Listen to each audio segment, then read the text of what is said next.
اپنے اس رب کی عبادت کرو جس نے تمہیں پیدا کیا ہے، والذین من قبلکم، اور ان لوگوں کو بھی پیدا کیا ہے جو تم سے پہلے تھے۔ تمہیں عبادت کا نفع یہ ملے گا لعلکم تتقون، کہ تم پرہیزگار ہو جاؤ گے۔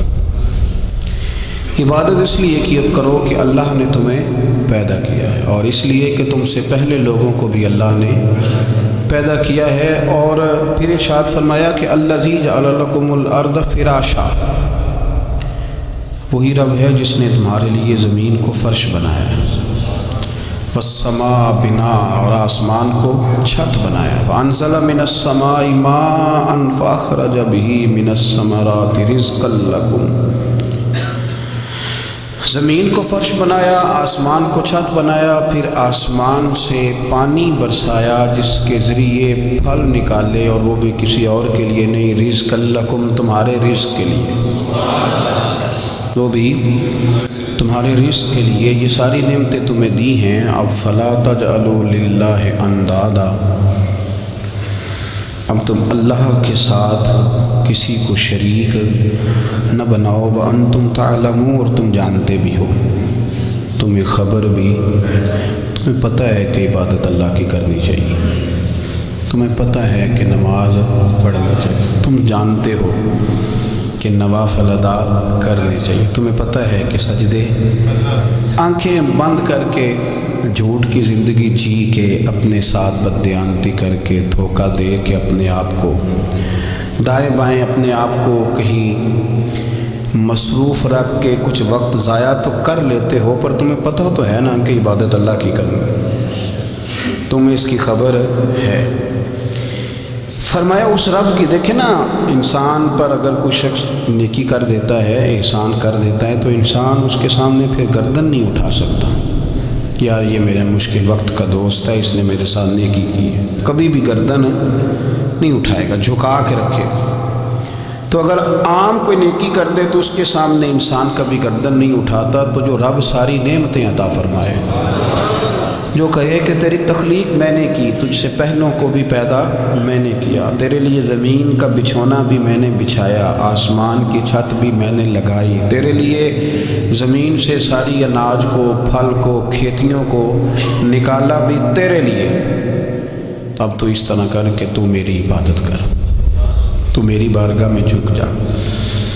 بہت سارے نشے لوگوں کو لگے ہوئے ہوتے ہیں، ہر آدمی کوئی نہ کوئی نشہ کرتا ہے، کوئی دولت کا کرتا ہے، کوئی شہرت کا کرتا ہے، کوئی اپنی تعریف کا نشہ کرتا ہے، دو چار لوگوں سے تعریف سن کے مطمئن ہو جاتا ہے۔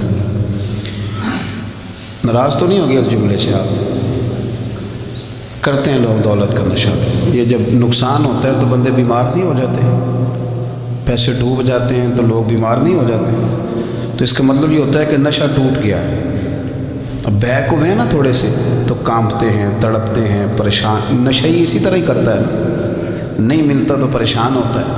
یہ سارے نشے ہیں، مختلف قسم کا نشہ۔ ہم مانتے نہیں اس بات کو، تسلیم نہیں کرتے، کیونکہ تسلیم کرنا بڑا مشکل کام ہے، اس کے لیے تو بڑی ساری چیزیں جو ہیں وہ دبوچ کے اور بڑی سارے رستے پھلانگ کے آنا پڑتا ہے، تو بڑا مشکل ہے ماننا، ورنہ کرتے ہیں ہم، ہمارا مزاج ہے۔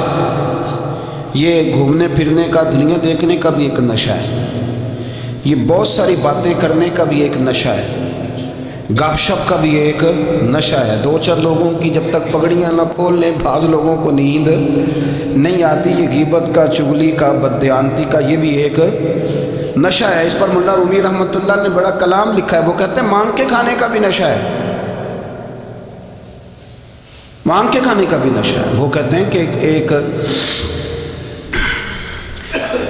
بھیک مانگنے والی خاتون تھی، تو بادشاہ کے پاس بھیک مانگنے آئی، تو بادشاہ کو پسند آ گئی، اس نے شادی کر لی۔ اب اس کو عادت تھی بھیک مانگ کے کھانے کی، تو وہ کنیزوں سے کہا کرتی تھی کہ فٹافٹ نہ روٹی لے کے آیا کرو، میں 2-3 دفعہ مانگوں تو پھر لایا کرو، چونکہ ایک نشہ ہے نا، تو میں مانگوں 2-4 دفعہ تو پھر۔ تو انسان بہت سارے نشے کرتا ہے، یہ مانتا نہیں، یہ موبائل، یہ فیس بک، یہ سارے نشے ہی ہیں، اپنی فوٹو لگا لینا، سارا دن اسی کو دیکھتے رہنا۔ اور بڑے بڑے سیانے بندے جو وزادار ہیں، بڑے وزادار لوگ ہیں، لیکن وہ بھی سنجیدگی کے قائل نہیں، اس طرح کے نشوں کا شکار ہیں. یہ سارے نشے ہیں جو ہم نے پال لیے ہیں. ہمارے صوفیاء ہمارے بزرگ فرماتے ہیں کہ تم اس طرح کرو، اگر سارے نشوں سے بچنا چاہتے ہو تو سجدے کا نشہ شروع کرو، سجدے کا نشہ شروع کرو. یہ نا اقبال کہتے ہیں ہو عطار ہو رومی ہو رازی، آپ بات کو سمجھیں، عطار ہو رومی ہو رازی ہو غزالی ہو، کچھ ہاتھ نہیں آتا بے آہ سحر گاہی. کہتے بہت بڑا صوفی ہو جیسے فرید الدین عطار تھے، بہت بڑا تصوف کا امام ہو جیسے امام غزالی تھے، بہت بڑا تفسیر کا استاد ہو جیسے امام رازی ہو، عطار ہو رومی ہو رازی ہو غزالی ہو، پر کچھ ہاتھ نہیں آتا بے آہ سحر گاہی. اگر سویرے اٹھ کے روتا نہیں نا اللہ کی بارگاہ میں، اگر تہجد نہیں نہ پڑھتا تو کچھ ہاتھ نہیں آتا بے آہ سحر گاہی. پھر اس کو کوئی چیز نصیب، میری بات کی سمجھ آ رہی ہے آپ حضرات؟ جب تک آپ سویرے نہیں اٹھتے، آپ اللہ اللہ نہیں کرتے، آپ کو نوافل کا چسکا نہیں، عبادت کا مزہ نہیں. فرمایا میری عبادت کرو، یہ شوق پیدا کرو، میں نے تمہیں پیدا کیا ہے. ہم لوگوں کے نشے مختلف نشے، بڑا عجیب رنگ ہے. محفل کی صدارت کرنے والے بڑے پیر صاحب، بڑے القابات و بیچ میں سے بندہ تلاش کرنے سے بھی نہیں مل رہا، اتنے بڑے لقب ہیں اس کے. لیکن وہ ساج سنور کے 2.5 گھنٹے بیٹھا رہا محفل میں، اور نماز کا وقت آیا تو اس نے مختصر سی پڑھی، وہ نکل گیا. وہ ہلکے سے سجدے کی. او اتنا بڑا عشق رسول نعت کا، او ہو کیا بات ہے. اور عشق رسول کا بہت بڑا پیغام اور بہت بڑا مبلغ، اور بیچارہ سمجھ ہی نہیں سکا کہ اللہ کے رسول نے فرمایا تو نماز پڑھ میری آنکھیں ٹھنڈی ہو جائیں گی. تو یہ نشے کے عادی تو ہیں پر حقیقت کے قائل نہیں.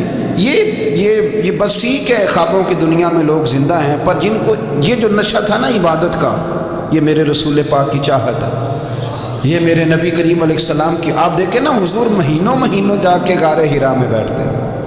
کیا وہاں تبلیغ کرتے تھے؟ کوئی کتاب لکھتے تھے؟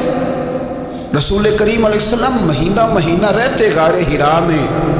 کوئی نہ مجھے دیکھے، کوئی نہ مجھے ملے. حضور یہاں کیا ہے؟ فرمایا میں اپنے رب کی عبادت کروں گا. نبی کریم علیہ السلام نے سجدوں کے ساتھ پتھروں اور پہاڑوں کو آباد کر دیا، سجدوں کے ساتھ. آپ کا سجدہ آپ کو بہت ساری چیزوں سے چھڑا لیتا ہے، یہ بہت ساری جگہوں سے جھکنے سے بچا لیتا ہے.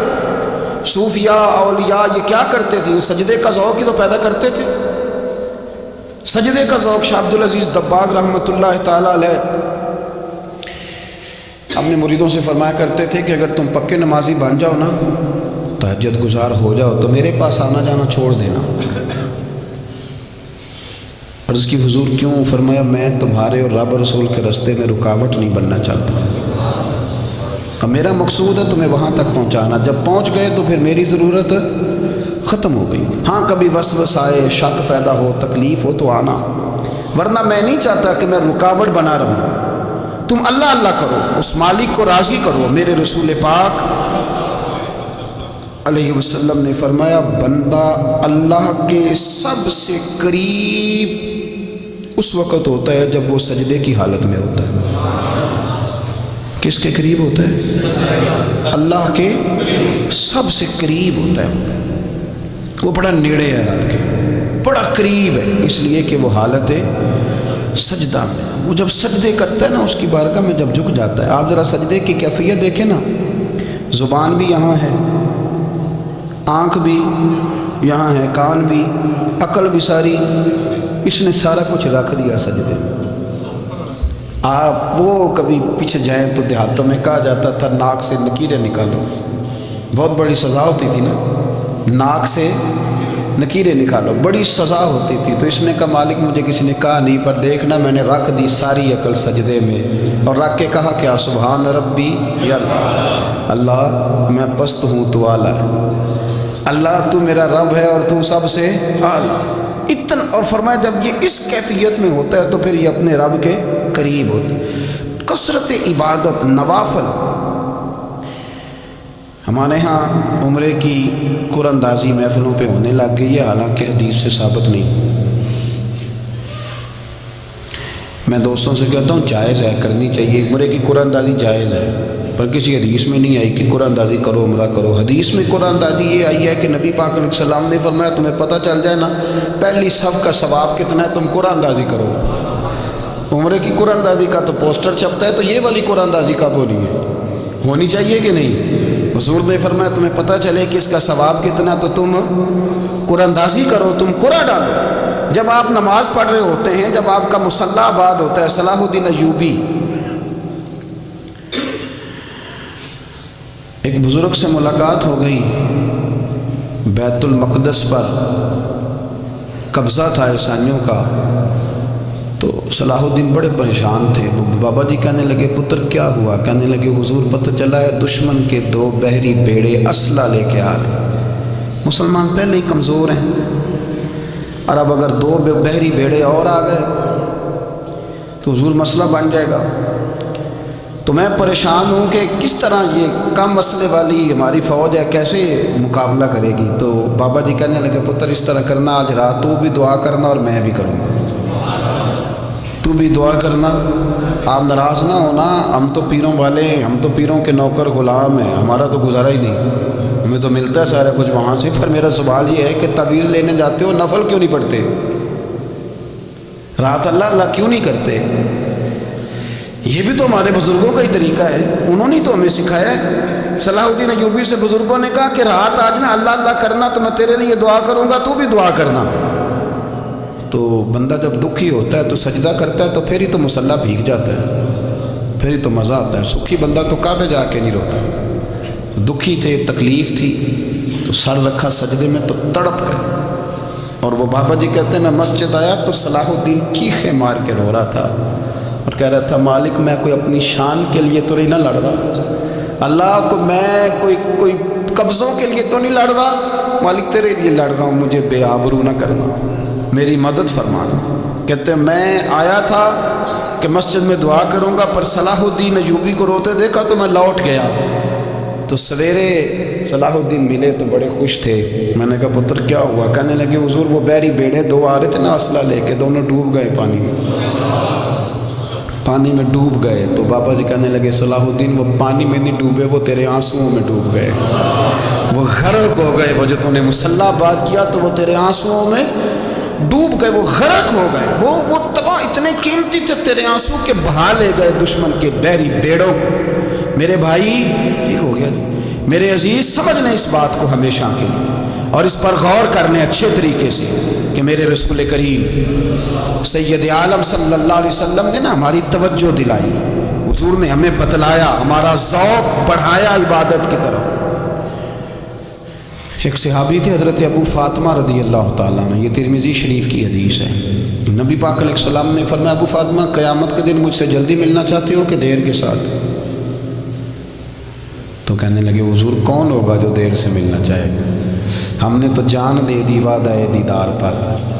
اعلیٰ حضرت فرماتے ہیں جان دے دی وعدہ اور نقد اپنا دام ہو ہی جائے گا۔ مجھے لگتا ہے کہ یہ سودا نقد و نقد ہو جانا ہے، چونکہ ہم نے جان دے دی وعدہ دیدار پر۔ آپ نے وعدہ کیا تھا کہ مریں گے تو پھر زیارت ہوگی، تو مر گئے ہم زیارت کی خاطر۔ جان دے دی وعدہ دیدار پر، تو نقد اپنا دام ہو ہی جائے گا۔ اے رضا ہر کام کا ایک وقت ہے، دل کو بھی آرام ہو ہی جائے گا۔ تو حضرت ابو فاطمہ رضی اللہ تعالیٰ عنہ سے نبی پاک صلی اللہ علیہ وسلم نے فرمایا جلدی ملنا چاہتے ہو کہ دیر سے؟ عرض کی حضور فٹافٹ ملنا ہے، میں نے قیامت کے دن آپ سے جلدی ملنا ہے۔ تو نبی پاک علیہ السلام نے فرمایا پھر اس طرح کرنا، دنیا میں رہ کے سجدے زیادہ کرنا، پھر سجدے زیادہ کرنا، قیامت میں ملاقات جلدی ہو جائے گی، قرب ملے گا تمہیں۔ اپنے بچوں کے اندر دیکھیں نا، ہم شوق پیدا کرتے ہیں، ہمیں صحیح لفظ نہیں بولنے آتے پر ہم بچوں میں شوق پیدا کرتے ہیں کہ پتر ڈاکٹر بن جائے گا تو بڑا نفع کرے گا، تو لوگوں کی خدمت کرے گا، ملک و ملت کی خدمت کرے گا، تیرے ابا کا نام روشن ہوگا، تیرے دادا کی تعریفیں ہوں گی۔ ہم یہ ذوق پیدا کرتے ہیں، ہم اپنے نوجوانوں کے اندر یہ فکر پیدا کرتے ہیں، انہیں ہم سمجھاتے ہیں کہ میاں جب تم پڑھو گے، محنت کرو گے تو فلاں آدمی کی طرح تمہارا نام ہوگا۔ یہ جتنا ذوق ہم بچوں کے اندر ان چیزوں کا پیدا کرتے، ہمیں حکم ہے کسی طرح ہم ذوق پیدا کریں کہ پتر نماز پڑھے گا تو اللہ راضی ہو جائے گا، تو سجدہ کرے گا. دیکھیں نا میرے رسول کریم علیہ السلام نے فرمایا 7 سال کے بچے کو مسجد لے کے جاؤ، یعنی اسے شوق دلاؤ، اس کے اندر یہ خاصیت پیدا کرو کہ اس کا دل کرے مسجد میں جانے کا، اس کے اندر یہ خصوصیات لاؤ کہ وہ ہمارے ہاں نا ہر چیز کو پروموٹ کیا جا رہا ہے، ہر چیز کو یعنی سر سنگیت سکھانے کے لیے اکیڈمیاں بن گئی، ہر شے پروموٹ ہو رہی ہے. عبادت کا جذبہ کم ہوتا جا رہا ہے، اللہ کا ذوق ہمارے اندر نہیں رہا. اور اتنا مشکل ہم نے اپنے لیے بنا لیا ہے کہ وہ بندہ جو بڑی زبردست مذہبی گفتگو کر رہا تھا اور تگڑی بات کر رہا تھا، کیا بات ہے، لیکن نماز کے بارے میں کمزوری دکھا جاتا ہے، نوافل کے بارے میں وہ چپکے سے نکل جاتا ہے. امام احمد بن حنبل رحمۃ اللہ تعالیٰ علیہ، مسند امام احمد بن حنبل 14 جلدوں میں ہے مارکیٹ میں، اور مجھے تو خیر پسند ہی پڑی ہے، میں نے تو کئی دفعہ پڑھی ہے. اور کیا بات ہے امام احمد بن حنبل کی، کیسے تگڑے قسم کے محدث تھے اور اللہ نے کتنا انہیں اعزاز عطا فرمایا ہوا تھا. یہ کوڑے بھی کھاتے تھے دین کی خاطر، سارا کرتا لہو سے بھر بھی جایا کرتا تھا. بڑا اعزاز والا شخص تھے، بڑے اعزاز والے. حدیثیں جمع کرنا، حدیثیں لکھنا، حدیث پڑھانا، سارا دن رہتے تھے. کہہ سکتے تھے کہ میں کر تو رہا ہوں کام، اور حدیث بھی موجود ہے کہ عالم عابد سے افضل ہوتا ہے، پر اس کے باوجود امام احمد بن حنبل رحمۃ اللہ علیہ 300 نفل فرض نمازوں کے علاوہ پڑھا کرتے تھے. 300 نوافل روز پڑھا کرتے تھے. ان کے بیٹے نے کہا ابا جی مکان خریدنا ہے تو کوئی جگہ کہاں کر کے لوں، بہت ساری آبادیاں. تو فرمایا پتر وہاں لینا جہاں مسجد قریب ہو. میرے رسول کریم سید عالم صلی اللہ علیہ وسلم اتنا پسند کرتے مسجد کو، اتنا پسند کرتے نماز کو، کہ رسول کریم صلی اللہ علیہ وسلم تہجد کی نماز بھی پڑھتے، پھر حضور فجر کی نماز بھی پڑھتے.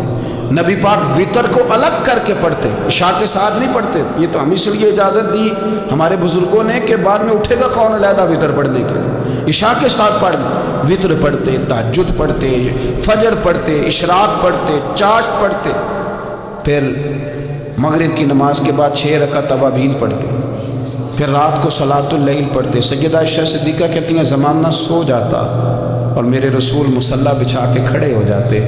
او یار کھیتی باڑی کر کے نہیں، محنت مزدوری کر کے نہیں. جناب عائشہ کہتی ہیں میں یہ بھی دیکھتی کہ حضور ایک آیت شروع کرتے تو ساری رات اسی کو پڑھتے، اور میری نظر جاتی تو قدم مبارک پہ ورم آ جاتا.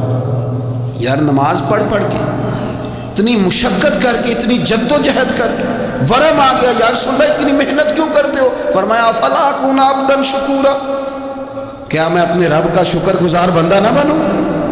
صحابہ کا ذوق عبادتوں کا، ریاضتوں کا، تلاوتوں کا، طبیعت ہے ان کی. وہ ایک دوسرے کو، حضرت مولا علی شیر خدا کرم اللہ تعالیٰ وجہہ الکریم کے زمانے میں روم کے بادشاہ نے کہا یار یہ مسلمانوں کا پتہ تو کرو، یہ آخر کیوں اتنے زیادہ مجاہد ہیں. اس زمانے میں جاسوس بھیجنے کا مزاج تھا، اب تو جاسوس پکڑا جاتا ہے، اب تو جاسوس ہے، اور جاسوسی کا شوق ویسے آج بھی ہے. عرض کروں تھوڑی سی بات اس عنوان سے. پتہ کیا ہمارا مسئلہ ہے، ہم جہاں جاتے ہیں نا وہاں تھوڑی خوشبو سونگنے کی کوشش کرتے ہیں. وہ کیا ہے تو یہ کیا ہے تو ادھر کیا ہے تو تھوڑا سا ادھر کیا ہے. میرے رسول پاک پڑھیے درود شریف، سارے پڑھیے ذرا زور سے صلی اللہ تعالی. نبی پاک علیہ السلام نے فرمایا جاسوسی نہ کرنا ورنہ تم بندوں کو خراب کر دو. اور فرمایا اس طرح نہ ہو کہ تم کسی کے آپ کھول نہ نکلو تو تمہارے پہلے کھول جائیں. یہ جو ذوق ہے نا یہ ختم کریں، چھوڑیں. مطلب آپ کس چکر میں پڑے ہوئے ہیں، اتنی زیادہ توجہ کرنے کی کیا ضرورت ہے. نے کام سے کام رکھیں، اس میں بندہ تھوڑا سا نا آسان رہتا ہے. یہ جو بہت زیادہ ٹٹولنے والے لوگ ہوتے ہیں نا وہ بیچارے پھر عمر ٹٹولتے ہی گزار دیتے ہیں، اس لیے کہ مزاج ہی بہت پکا ہے. گوری کا منہ کھول کے اندر تک ہاتھ ڈالنا، تو پھر کئی دفعہ سامنے سے بچھو بھی لڑ جاتے ہیں، خرابی ہوتی.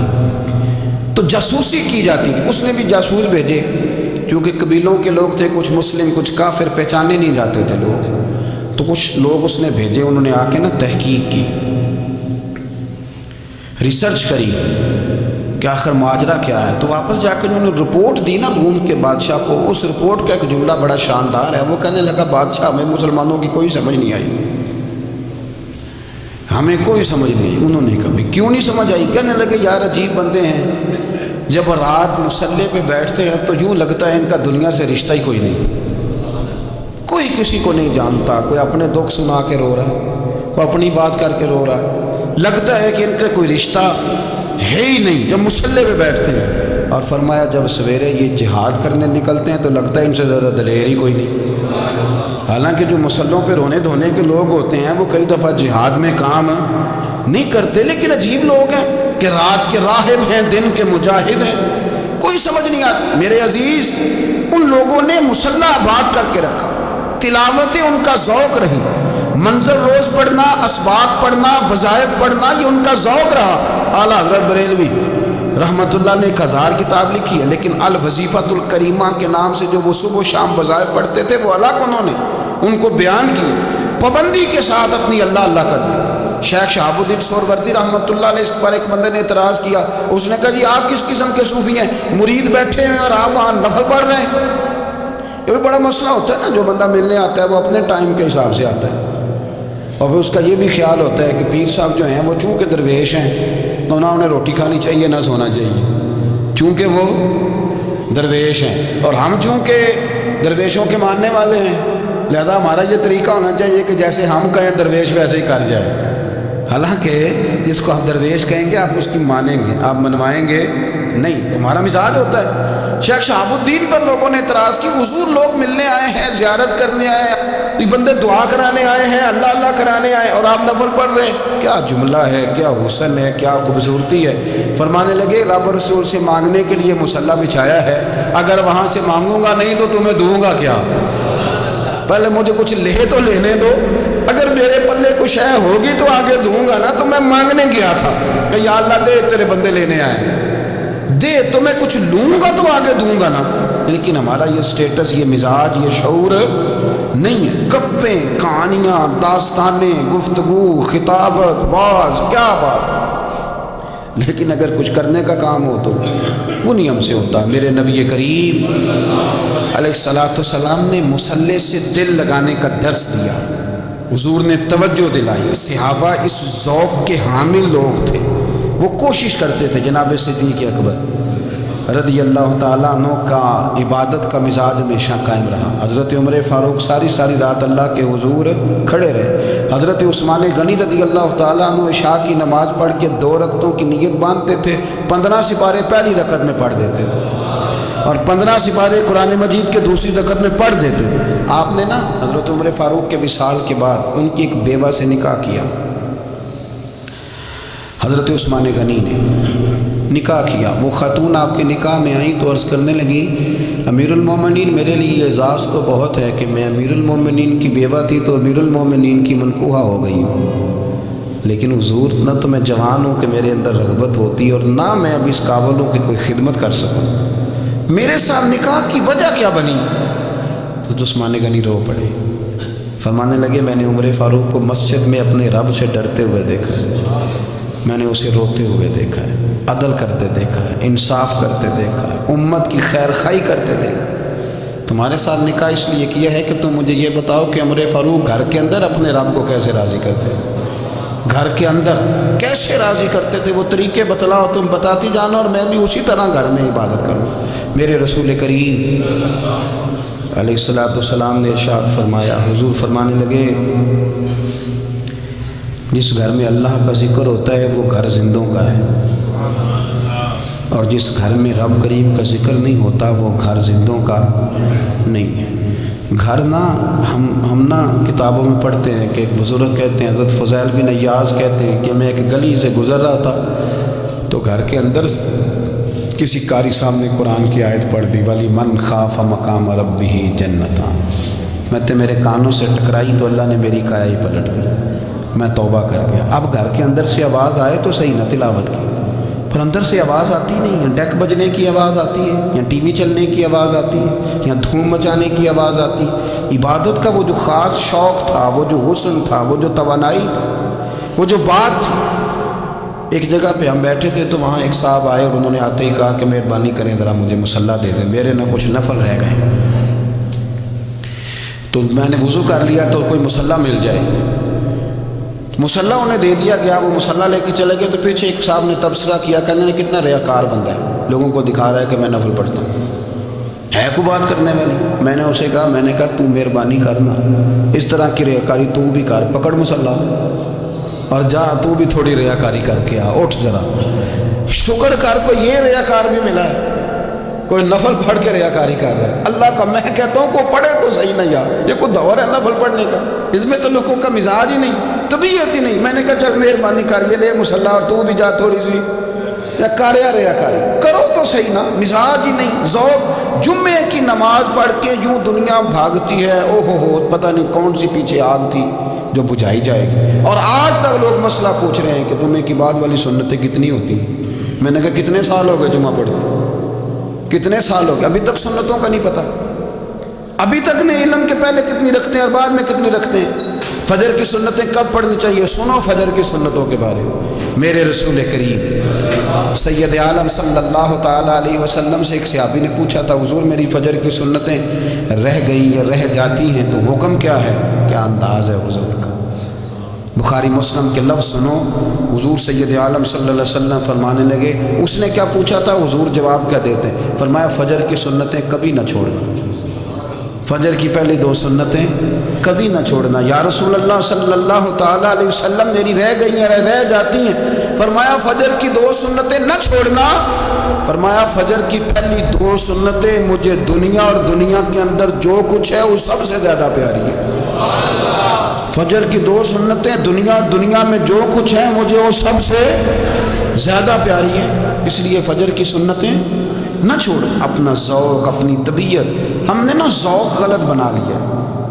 اگر 20 بندے کہہ بھی دیں گے تو نے بڑی شاندار تلاوت کیا تو کیا اس سے بنے گا؟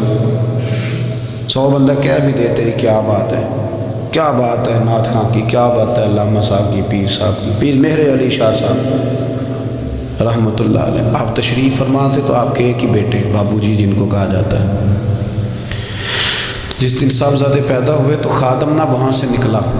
ان لوگوں کے شوق اور طرح کے تھے نا، تو ان کی توجہ بھی اپنے شوق کی طرف رہتی، تو خادم نکلا اندر سے، پیر صاحب مبارک ہو، پیر صاحب مبارک ہو، پیر صاحب مبارک ہو، پیر صاحب مبارک ہو، شور کر رہا ہے۔ تو پیر صاحب کو وجد ہو گیا، اللہ اکبر اللہ اکبر اللہ، وہ کیا ہوا، کس بات کی مبارک دے رہے ہو؟ عرض کی حضور اللہ نے بیٹا دیا۔ تو آپ فرمانے لگے اچھا حضور آپ کیا ہوا، آپ تو پریشان ہو گئے۔ فرمانے لگے جب تو نے 3 دفعہ کہا نا مہر علی کو مبارک ہو، تو میں سمجھا تھا شاید تجھے کسی نے بتا دیا ہے کہ مہر علی سے اللہ راضی ہو گیا۔ میں سمجھا تھا کہ شاید تو یہ خبر لے کے آیا ہے کہ کسی نے بتایا ہے کہ مجھے آج خبر ملی ہے کہ مہر علی سے رب اچھا پتر ہوا ہے، الحمدللہ اللہ کا شکر ہے، پر میرے لیے مبارک کا دن وہ ہوگا جب میرا رب کہے گا کہ میں مہر علی سے راضی ہوں، میرے محبوب کہیں گے کہ میں مہر علی سے۔ آپ بات کو سمجھیں، شوق ہی کسی اور طرف تھا، دل ہی کہیں اور لگا ہوا تھا، طبیعت ہی کہیں اور مائل تھی۔ کوئی وظیفہ پوچھتے تھے تو پڑھتے تھے وہ لوگ، کچھ اللہ اللہ انہیں بتائی جاتی تھی تو کرنے کا ذوق رکھتے تھے، طبیعت تھی، قائل تھے۔ حضرت ربیع کہتے ہیں میں بڑی دور سے سفر کر کے گیا حضرت اویس کرنی سے ملنے، بڑی دور سے، اور جب میں پہنچا تو فجر کا وقت تھا، تو حضرت اویس کرنی کو میں نے پا لیا، تو وہ نماز پڑھ کے نا قرآن شریف لے کے بیٹھ گئے۔ فرماتے اشراق چاشت کا وقت ہوا تو نفلوں کی نیت باندھ لی۔ محدث ابن الجوزی نے لکھا ہے، فرماتے ہیں پھر جب زوال کا وقت ہوا تو مسجد میں جھاڑو دینے لگ گئے۔ ظہر کی نماز پڑھ کے تو عصر کی تیاری تک وہ مسجد میں بیٹھے رہے، اور میرے نبی پاک علیہ السلام نے فرمایا جو نماز کے انتظار میں بیٹھا ہو وہ نماز ہی میں ہے، وہ نماز ہی میں ہے۔ فرمایا میری دنیا میری امت کی جو رہبانیت ہے نا وہ اتنی ہے کہ نماز کا انتظار کرے، اذان کے بعد نماز کا یہ راہب ہے، یہ اس وقت چھوڑ کے بیٹھے ہیں سارا کچھ۔ فرماتے ہیں عصر تک انہوں نے اللہ اللہ کی، پھر مغرب تک کی، عشاء کی نماز ہوئی تو نماز پڑھی تو وہ تھک گئے۔ اب مجھے وہ فارغ ہوں مصلی چھوڑے تو میں ملاقات کروں نا، یہ آپ حیران نہ ہو کہ اتنی دیر بندہ کیسے اللہ اللہ کر، ہم نے کی نہیں نا اس لیے ہم پریشان ہیں۔ جو عادی ہوتے ہیں وہ کر بھی لیتے ہیں، وہ یہ کام، میری بات کی سمجھ آ رہی ہے؟ جب جاتے ہو کسی دفتر میں تو 8 گھنٹے کھڑے رہ لیتے ہو نا، مجبوری ہوتی ہے تو کھڑے رہا جا سکتا ہے۔ پاسپورٹ کے دفتر بولیے امیگریشن کی لائنوں میں، اور میں نے تو ایمبیسیوں میں بندے 12 گھنٹے پہلے جا کے کھڑے دیکھے، رہ لیتے ہیں کھڑے۔ تو اگر ان کاموں کے لیے رہا جاتا ہے تو اللہ رسول کے لیے بھی کھڑے رہا جا سکتا ہے۔ تو فرمانے لگے کہ جب عشاء کی نماز کے بعد آخر انسان تھے، تھک گئے، نیند کا غلبہ ہوا، تو تھوڑی ایسے آنکھ بند ہوئی تو کھلی تو رونے لگے۔ حضرت ویسے کر دی، رو کے کہنے لگے مالک مجھے غافل تو نہ کر، ابھی میں نے کیا بھی کچھ نہیں، دن ختم ہو گیا، کوئی نفل نہیں، کوئی اللہ اللہ نہیں، اللہ مجھے غافل نہ کر، میری مدد فرما۔ فرماتے ہیں جب وہ روئے تو میرے ساتھ جو شخص تھا، میں نے کہا اٹھو چلیں، کہنے لگا حضور ملنا نہیں۔ فرمایا جو میں لینے آیا تھا وہ مجھے مل گیا، جو میں ان سے سیکھنے آیا تھا وہ مجھے نصیب ہو گیا، اب اور میں نے کیا لینا، ختم ہو گئی، اٹھو چلیں۔ اللہ کے بندوں نے حضرت ربیہ بن کعب اسلمی رضی اللہ تعالیٰ عنہ فرماتے ہیں، کہتے ہیں جب بنو قریظہ اور بنو نذیر یہودیوں کے ساتھ حضور علیہ السلام نے جنگ کا اعلان فرمایا تو وہ دشمن ہو گئے، ہمیں خطرہ تھا کہ وہ رات کو کہیں محبوب کو تکلیف نہ دیں، تو کچھ لوگ نا تلواریں لے کے نبی پاک کے دروازے میں پہرے داری کرتے تھے۔ گن مین رکھنا حرام نہیں، اگر کسی کو واقعی خطرہ ہو تو اس کے لیے سنت بھی ہے۔ حضرت علی المرتضیٰ تلوار لے کے حضور کے گھر کا پہرا دیتے تھے۔ حضرت ربیہ بن کعب اسلمی رضی اللہ تعالیٰ عنہ فرماتے ہیں کہ رات میری ڈیوٹی تھی کہ میں حضور کے گھر کا پہرا دوں گا، تو فرماتے ہیں میں باہر سن رہا تھا، ساری رات ہی میرے نبی پاک نے اللہ کی تسبیح پڑھی، ساری رات، کبھی تسبیح، کبھی تحلیل، کبھی تحمید، کبھی تکبیر، ساری رات۔ فرماتے ہیں ساری رات حضور پڑھتے رہے اور ساری رات ہی میں سنتا رہا، مجھے اونگ آ گئی، میری آنکھ لگ گئی، حضور ابھی پڑھ گئے، میں تھک کے سو گیا۔ اور فرماتے ہیں جب میری آنکھ دوبارہ سے کھلی تو میرے کانوں میں پھر کوئی چیز گونجی، تو میں نے کان لگایا تو میرے حبیب ابھی بھی اللہ کو یاد کر رہے ہیں۔ ساری رات حضور رب کی عبادت کرتے، اسی لیے تو کہا یا ایھا المزمل قم اللیل الا قلیلا، حبیب ساری رات تو نہ جاگا گا، تھوڑا آرام بھی کر لیا گا۔ میرے بھائی اپنا مصلح، اپنی عبادات، اپنے وظائف، اللہ اللہ جو آپ نے کسی سے سیکھی ہے اس کو کبھی کمزور نہ ہونے دیں۔ شجرہ شریف جو کسی بزرگ سے آپ لے لیتے ہیں تو کیا رسم ہے کوئی؟ اس پہ کچھ لکھا ہوتا ہے، وہ پڑھنے کے لیے دیا جاتا ہے، اس پہ لکھا ہوتا ہے کہ جی اللہ اللہ آپ نے کرنی ہے۔ ساری زندگی کسی اسکول میں داخل ہو گئے اور وہاں جا کے آپ نصاب ہی نہ پڑھیں، کتاب ہی نہ کھولیں تو پاس ہو جائیں گے؟ تو کہتے ہیں میں 20 سال جاتا رہا ملا کچھ نہیں، تو آپ نے لیا کیا ہے؟ ایک اتنی سی کتاب تھی، اس کو تو کھول کے آپ دیکھ نہیں سکے، اس کے وظائف تک تو رسائی نہ ہوئی، اس لیے کہ اللہ اللہ کرنا مشکل ہے اور تصویر کھنچانا یہ آسان کام ہے۔ تو جو آسان ہے اس طرف ہماری توجہ لگی رہتی ہے اور جو مشکل ہے اس طرف ہم ذوق پیدا نہیں کرتے۔ یا ایھا الناس اعبدوا ربکم الذی خلقکم والذین من قبلکم لعلکم تتقون، اے لوگوں اس رب کی عبادت کرو جس نے تمہیں پیدا کیا اور تم سے پہلوں کو پیدا کیا، اس لیے عبادت کرو کہ تم پرہیزگار ہو جاؤ گے۔ مالک سمجھنے کی توفیق عطا فرمائے۔